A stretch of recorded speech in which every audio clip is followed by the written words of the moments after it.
Hey guys, wanted to thank you all for your incredible prayers for my friend.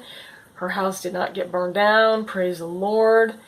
And thank you also for just all your prayers in general. And I'm just going through some stuff right now, excuse the mess.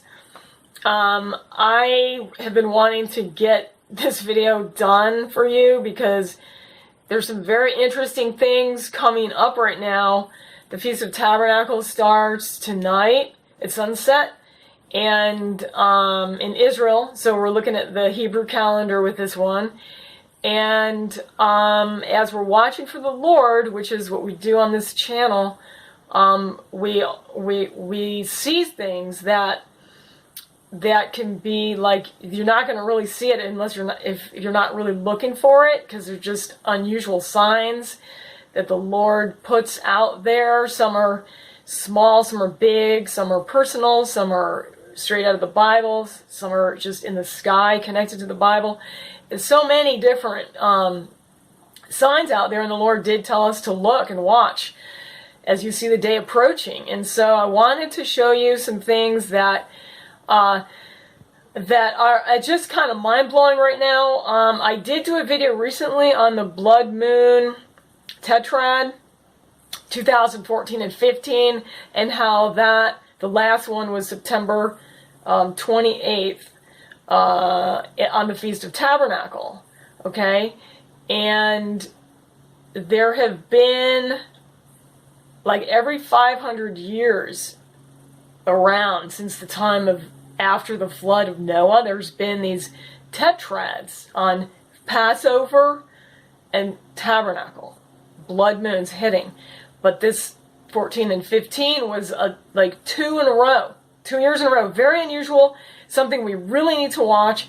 I did a video recently regarding the 4-year delay and how that's biblical. I'm not going to go over it now, but it's very interesting that if you take September 28th, Tabernacles in 2015, we are now approaching Tabernacles 4 years later today.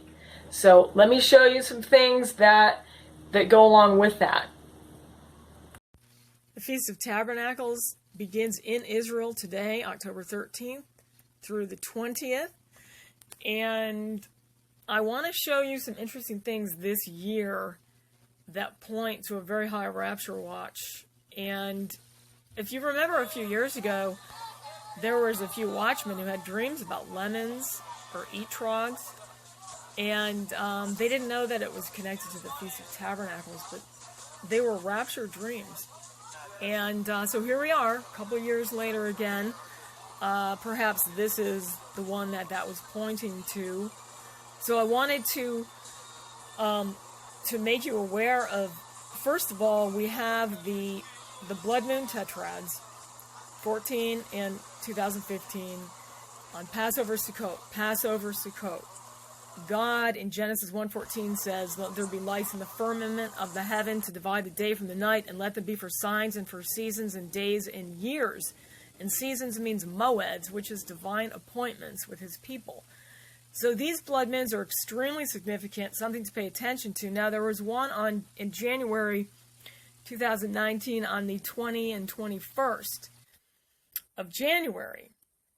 Now, what that to me could be heralding the rapture. And I'll tell you what I found is that if you count from that day, that blood moon, until the third day of the Feast of Tabernacles on the 17th of October, you are going to find something very interesting. And I believe that a blood moon is similar to a trumpet. It's a warning sign. It's a sign for a divine appointment is coming. So the third day of Sukkot here is, if you count from that blood moon on the 20th of January until the third day, the 17th of October, you get 270 days. That means, in Strong's, in Hebrew, it means to grasp, to take possession, i.e., as of the rapture, to take possession of. And in Greek, it means to reap, which is like to reap a harvest.